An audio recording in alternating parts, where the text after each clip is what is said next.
bienvenue dans ce nouveau numéro de Campus, le magazine d'Eurosport entièrement dédié au sport universitaire. Cette semaine, gros plan sur les rendez-vous mondiaux les plus marquants de 2012.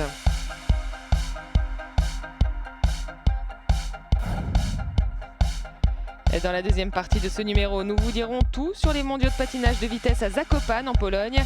Une athlète y a particulièrement brillé, la double championne olympique Martina Zablikova. Enfin, la dernière partie de ce magazine sera consacrée aux Masters universitaires de tennis d'Aix-en-Provence, sorte de mini Coupe Davis pour étudiants. «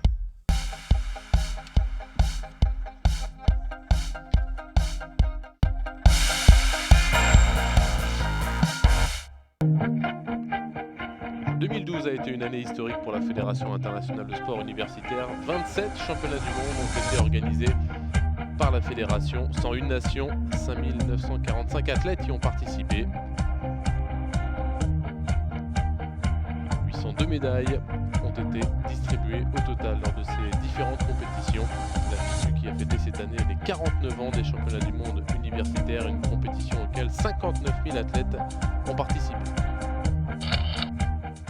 2012 a été une année très intéressante pour les championnats du monde universitaires et la Fédération internationale. Les championnats du monde universitaire ont débuté en 1936 à Lund en Suède. C'était du handball et on a progressé avec le temps. On a atteint le 300e championnat du monde cette année au Portugal avec la compétition d'échecs. C'est un chiffre historique, il n'y a aucun doute là-dessus.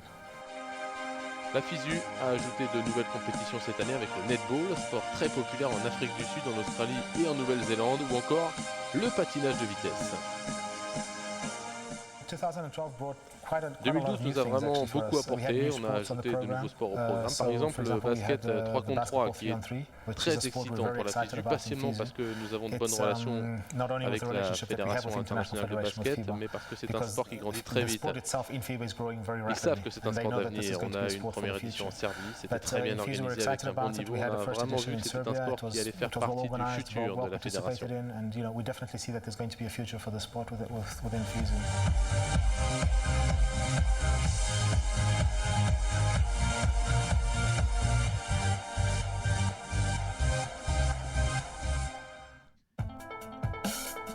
Et on commence notre tour du monde des championnats du monde universitaires en Pologne pour les 8e championnats du monde de cross-country à Lodz qui se déroulait le 14 avril dernier. 137 athlètes représentant 20 pays qui participent à cette compétition. Les Roumaines qui brillent chez les filles avec la victoire d'Ankuta Bobosel. 3e place pour Roxana Birsa, alors que la Portugaise s'intercale Carla Salomé Rocha en 2e position.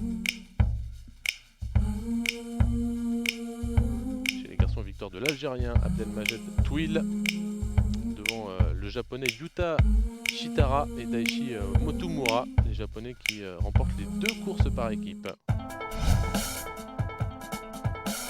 Direction maintenant Braga au Portugal pour les 13e championnats du monde de futsal. Une compétition où les Brésiliennes ont remporté leur 3e titre consécutif avec un tournoi parfait, 4 victoires en 4 matchs, dont une victoire finale face à l'Espagne. Chez les garçons, c'est l'Ukraine qui bat la Russie en finale et qui remporte donc le titre mondial.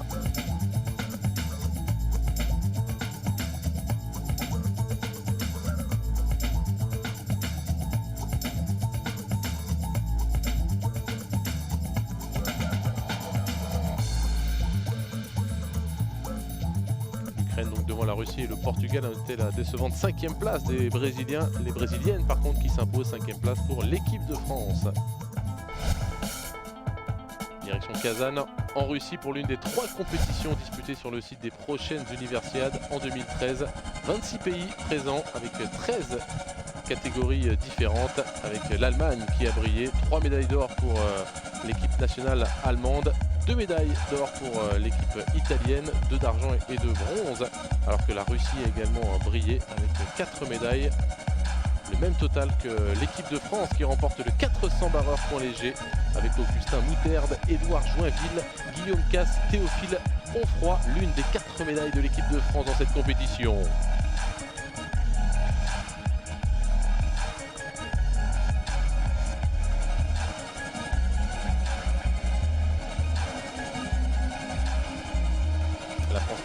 4e place du classement des médailles dans ces 12e championnats du monde d'aviron à Kazan. Kazan où ont été organisés également les championnats du monde de tir sportif avec 278 athlètes de 30 pays différents. La France qui a d'ailleurs brillé avec 3 médailles d'or et 9 médailles au total, mais loin, très loin de l'intouchable Russie. 18 médailles au total, dont 11 en or.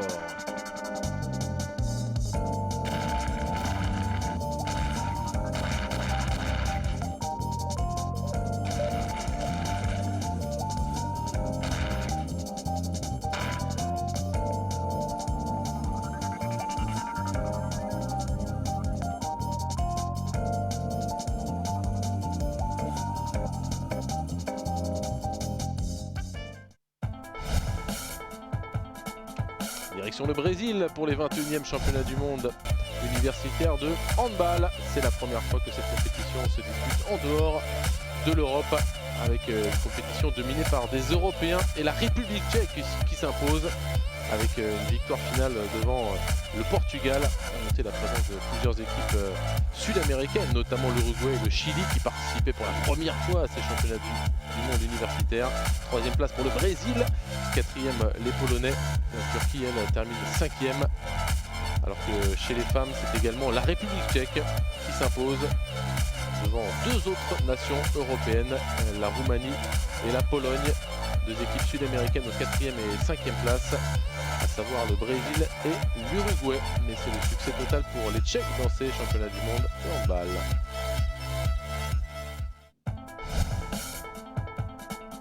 Direction Israël, Eilat très précisément. En novembre se disputaient les 3e championnats du monde de haltérophilie avec 300 athlètes et 35 pays et un très très bon niveau dans cette compétition grâce notamment au chinois Deng Wei qui a battu le record du monde junior à 244 kg en moins de 58 kg.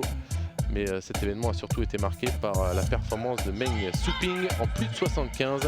L'athlète de Pékin qui bat tout simplement le record du monde, toute catégorie, avec un total de 188.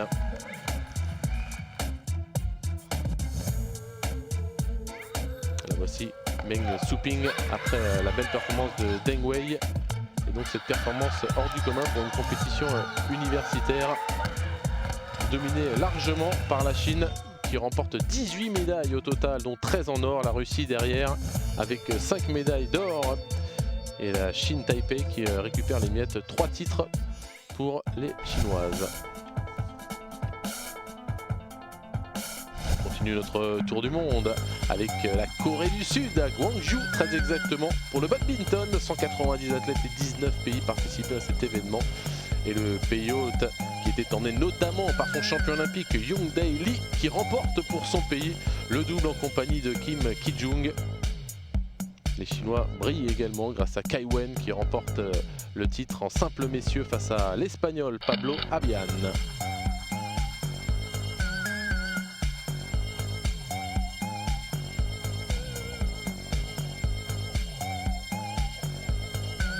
Les Polonais remportent le bronze en double mixte alors que les Allemands sont également bronzés en double messieurs.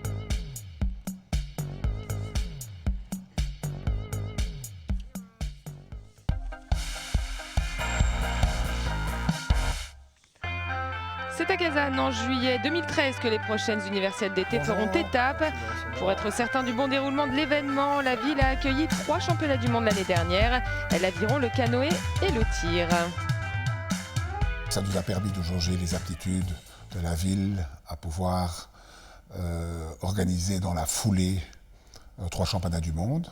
Ça nous a montré aussi que sur le plan des infrastructures, tout n'était pas encore parfait, mais dans l'ensemble, nous avons estimé et nous avons jugé cette préparation très positive. Si le règlement des universiades n'impose que 13 disciplines ainsi que 3 autres en option, cette année pas moins de 27 sports seront au programme à Kazan. Une décision ambitieuse qui nécessite une organisation millimétrée. C'est un calendrier sportif plus étoffée, donc ça va demander une organisation encore plus pointue et ça va demander de la part des organisateurs russes vraiment d'énormes efforts, d'autant plus qu'il faut savoir que pour eux c'est quelque chose de très important parce que depuis les Jeux Olympiques de Moscou qui ont eu lieu en 1980, c'est les plus grands Jeux multisports qui auront lieu et ça quelques mois avant les Jeux Olympiques qui auront lieu à Sochi. Donc pour eux ce sera aussi une répétition extraordinaire. Cette édition devrait également offrir un superbe show aux spectateurs. 2013 est en effet une année post-olympique. Les meilleurs athlètes sont donc plus disponibles que d'ordinaire. Le niveau devrait donc être particulièrement relevé. On attend un degré de participation et une qualité de participation très élevée. Et tout simplement parce que 2013 est une année post-olympique. Et donc, dans les années post-olympiques, en ligne générale, les athlètes sont un peu plus disponibles. Nous savons d'ores et déjà que la délégation américaine, pour la première fois, va déléguer vraiment la crème de ces athlètes. Ils seront 600 au total. Bien évidemment que le pays hôte, en l'occurrence la Russie, va faire un effort très spécial pour la préparation de ces athlètes. Et on sait déjà qu'à Kazan, au nombre de médailles, la Russie va être très difficile à battre. Rendez-vous donc le 6 juillet prochain pour la cérémonie d'ouverture de ces universiades estivales. Si les organisateurs de l'événement sont attendus au tournant, nul doute que Kazan remplira à merveille son rôle de vite-hôte.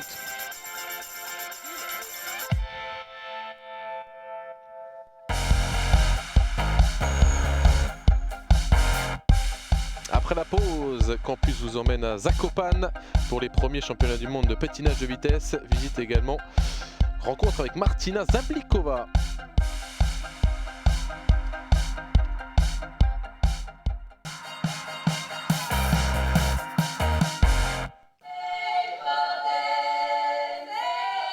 Direction la Pologne à présent, à Zakopane exactement pour les championnats du monde universitaire de patinage de vitesse. Situé dans le sud du pays, Zakopane est niché au pied des Tatras, superbe et immense chaîne montagneuse. À 2 heures de route de Cracovie, Zakopane séduit grâce à une ambiance unique et c'est pourquoi la Fédération internationale du sport universitaire y est tant attachée. Chargée du tourisme, Stefania Kielpinska est aux anges.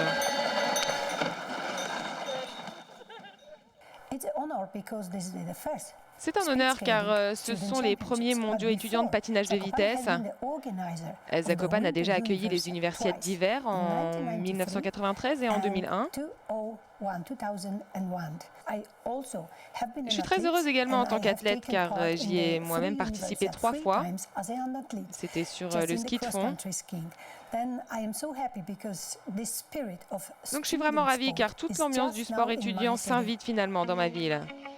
Et cette année, la compétition promet d'être féroce. Pas moins de 70 concurrents sont prêts à en découdre et au total, 12 pays sont représentés. Devant leur public, Luisa Slotkowska et Katarzyna Wozniak espèrent bien monter sur le podium. Médaillées de bronze à Vancouver, les Polonaises sont dans les starting blocks.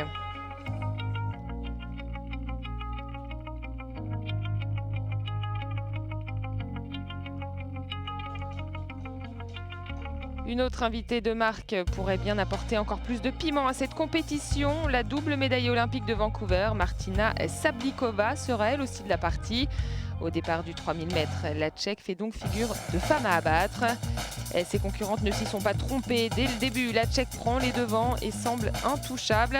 Au final, et sans réelle difficulté, Martina Sablikova s'impose en 4 minutes 9 secondes et 22 centièmes, soit plus de 15 secondes de moins que sa dauphine, la polonaise Luisa Slotkowska.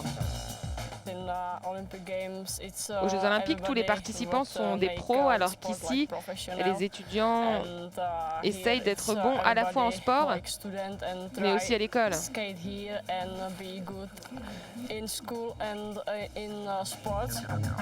Place aux 1500 mètres à présent, une épreuve bien plus serrée. Martina Sablikova était cette fois à la lutte avec les deux patineuses locales, Natalia Zervonka et Katarzyna Wozniak. Mais une fois encore, la Tchèque n'a laissé que les miettes à ses adversaires. Elle décroche un nouveau titre devant les deux Polonaises. C'est vraiment spécial pour moi, car j'aime vraiment les épreuves en extérieur. Donc je suis super heureuse d'être ici. Autre course et autre chance pour Martina Sablikova, une nouvelle fois au départ. L'histoire est un éternel recommencement, c'est bien connu. C'est vraiment dur d'étudier et de faire du patinage, c'est dur de s'entraîner dehors. C'est difficile pour n'importe qui d'allier sport et études. La Tchèque a donc confirmé ses performances de classe mondiale, 3 titres, mais également nouveau record de vitesse sur le 5000 mètres.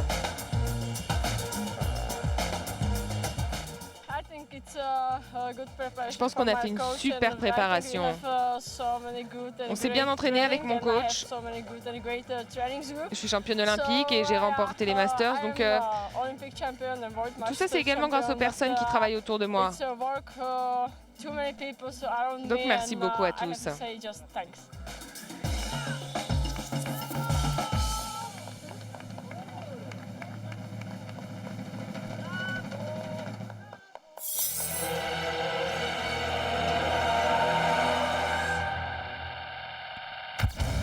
Place aux épreuves masculines avec pour commencer le 1500 mètres.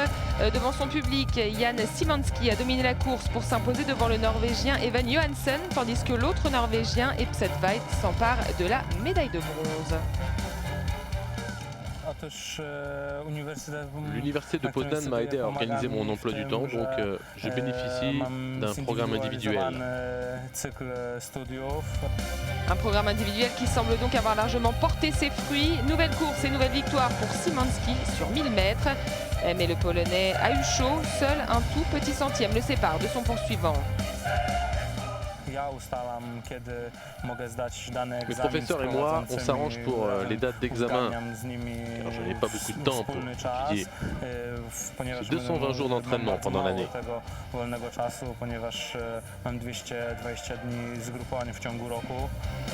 Jan Szymanski, véritable héros national. Sur 5000 mètres, la tension est à son comble.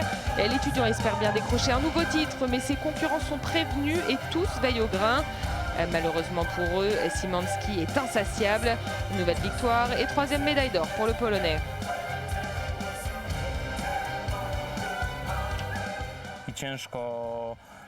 C'est très difficile d'étudier et de s'entraîner, mais grâce à mon université, j'arrive à gérer les deux en même temps.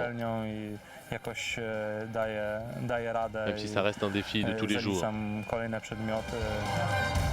Et derrière Szymanski, le Norvégien Martin Bjertnæs prend la médaille d'argent devant le Tchèque Zdeněk Hasselberg. Retour du côté des dames avec l'épreuve très attendue du 1000 mètres. Course de prédilection de Natalia Czerwonska, partie en première position. La Polonaise a accompli sa mission avec brio et décroche donc la médaille d'or. Et si la compétition n'a pas offert de grosses surprises, le 10 000 mètres a fait exception avec la très belle victoire de Martin Bjertnæs. Médaillé d'argent sur le 5000 mètres, le Norvégien décroche sa 2e médaille, mais surtout, il s'offre le luxe de battre son record personnel de 17 secondes. C'est super de remporter la première médaille d'or norvégienne. Intéressons-nous maintenant à un étudiant italien, David Bossa. C'est parti pour le 500 mètres. Et David Bossa vient donc d'Italie et son objectif à lui, ce sont les 26e Universiades d'hiver qui se dérouleront à Trento. Je participe au mondiaux pour préparer les prochaines universiades qui auront lieu à Trento et surtout les 500 mètres. Mon université m'a permis de ne passer que 12 examens quand je me sentirai prêt, donc du coup je peux faire du sport et étudier à la fois.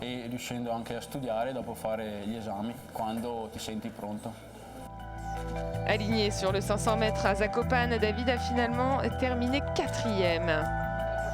Un 500 mètres qui a été remporté par Arthur Nogal. Le Polonais s'impose devant son compatriote Maciej Biega et permet au pays hôte d'enregistrer sa 5e médaille d'or.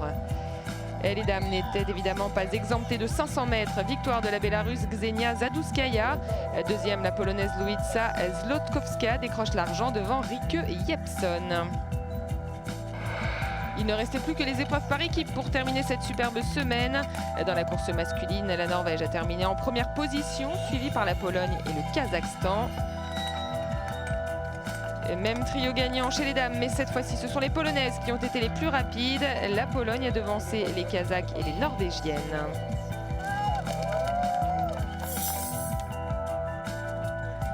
C'est donc avec un total de 14 médailles, dont 6 en or, que la Pologne remporte ces mondiaux à domicile. Le pays hôte s'impose devant la République tchèque et la Norvège. Les mondiaux sont terminés, les athlètes sont sur le départ et Zakopane peut enfin reprendre une activité normale.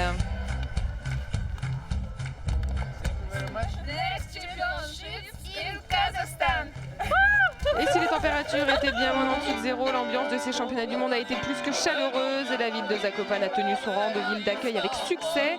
Le bilan de cette semaine est largement positif et c'est avec le sourire et de beaux souvenirs que s'achève cette compétition.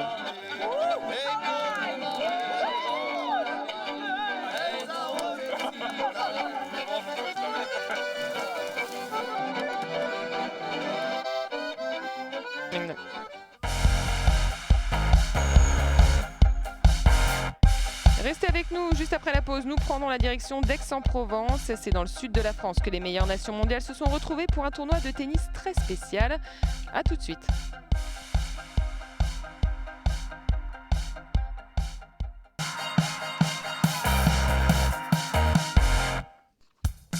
Direction Aix-en-Provence pour le Master universitaire international de tennis, compétition disputée dans une formule qui mixe entre la Coupe Davis et la Fed Cup. Rencontre disputée au meilleur des 7 matchs. 8 des meilleures nations du monde sont représentées avec comme adversaires pour l'équipe de France les États-Unis, la Belgique, l'Irlande, la Grande-Bretagne, la Russie et la Chine, avec des athlètes ayant décidé de concilier études et sport de haut niveau.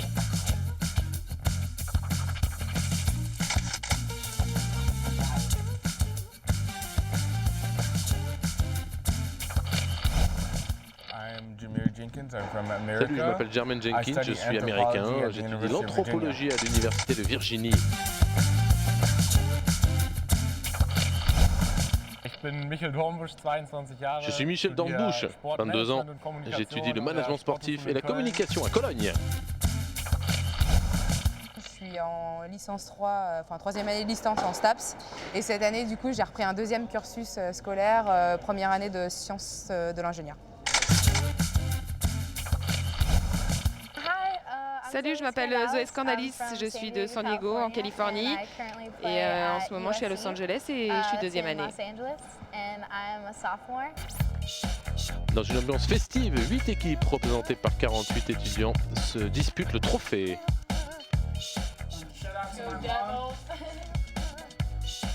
Les athlètes sont présents au Coursier Club Aixois autant pour le défi sportif que pour l'aventure humaine. Dans ce tournoi, gagner n'est pas le principal, on est plus là pour rencontrer des gens et passer du temps avec eux. C'est plus pour l'amour du sport que l'amour de la gagne.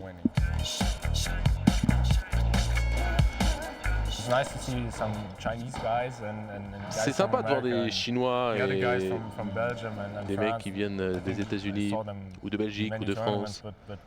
Je pense qu'on ne se voit pas lors des autres tournois, mais c'est sympa de voir les autres pays, les autres cultures.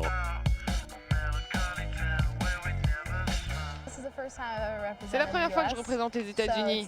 C'est nouveau pour moi d'être dans l'ambiance USA. C'est vraiment cool. C'est intéressant car je veux sympathiser avec toutes les autres équipes, mais en même temps on a envie de se battre et de gagner. Mais c'est vraiment une très belle dynamique. Grâce à cette dynamique, les étudiants reviennent chaque année pour la Française Nathalie Piquion. Il s'agit de la 4e participation au Master universitaire. De toute façon, ça sera toujours un honneur de porter les couleurs de la France. Ça sera toujours le top. Après, les autres équipes, je vous dis, on commence à avoir plus d'affinité avec pas mal de personnes dans chaque équipe. Donc forcément, ça crée une cohésion au-delà de juste la cohésion de l'équipe de France. Il y a une cohésion totale et ça, c'est bien. Tous ont le même rêve, devenir professionnels et jouer sur le circuit, mais tous savent également que le sport de haut niveau peut s'arrêter très vite.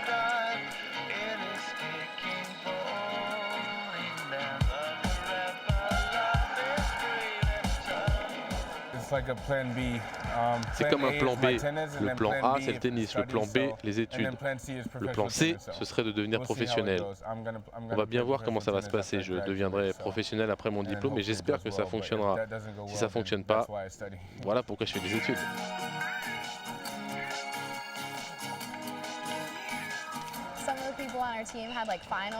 Quelques-uns des gens de notre équipe ont des examens et ils sont quand même avec nous. L'école n'est jamais très loin et on doit prendre toutes nos responsabilités quand on revient en classe. Pour tous, le défi est donc le même, trouver le bon équilibre entre sport de haut niveau et études. J'étais professionnel avant de reprendre mes études. Je suis étudiant depuis octobre. C'est impossible pour moi de jouer autant que je le voudrais en ce moment. Je ne joue que 2 fois par semaine, mais donc je ne peux pas énormément travailler. J'espère que bientôt je pourrai m'entraîner un peu plus et jouer mieux l'an prochain.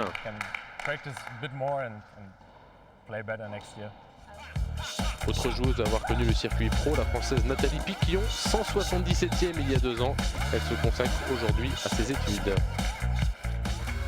J'ai remis la priorité sur les études, du coup je vais moins sur le circuit, je vais attendre probablement les vacances ou l'été pour refaire des tournois sur le circuit. Donc voilà, les deux restent toujours très importants pour moi, le tennis et les études, et je pense que c'est compatible.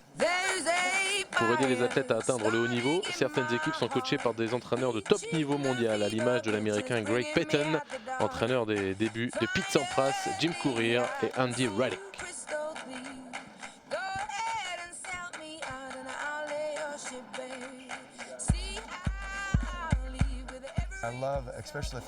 J'aime particulièrement la relation que j'ai avec eux car j'ai l'impression de leur apporter. J'ai vraiment été chanceux de voyager toute ma vie. J'ai toujours côtoyé les plus grands joueurs américains quand ils étaient jeunes. Ensuite, ils ont grandi et se sont devenus des grands, des millionnaires, et j'ai réussi à leur apporter quelques pierres pour leur magnifique édifice.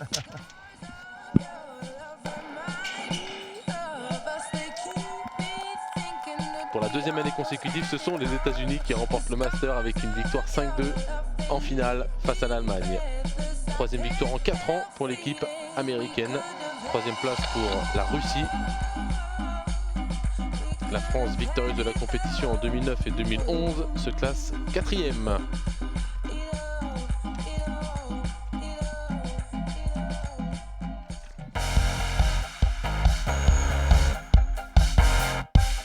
Rendez-vous le mois prochain pour le 7e numéro de Campus où nous nous concentrerons sur Trentino 2013, les universiades d'hiver.